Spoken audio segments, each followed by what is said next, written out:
என்ன வேணும்? பிரியாணி. என்ன பிரியாணி? சிக்கன். சிக்கன். உனக்கு?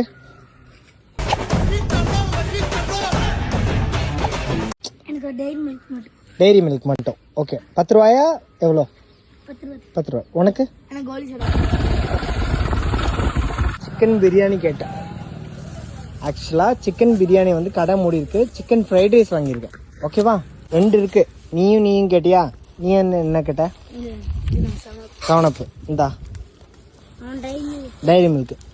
நீ கொடுத்துடாத தம்பி. வா வச்சுக்கோ. இது உங்க. ஓகேவா? ஒன்னா உட்காந்து சாப்பிடுங்க. சரியா? நம்ம யாருன்றது முக்கியம் இல்ல, நம்மளால என்ன முடியும்ன்றதுதான் முக்கியம். நமக்கு செட் ஆகுதுல இந்த டயலாக்? எஸ் சார், நான் வச்சுக்கிறேன்.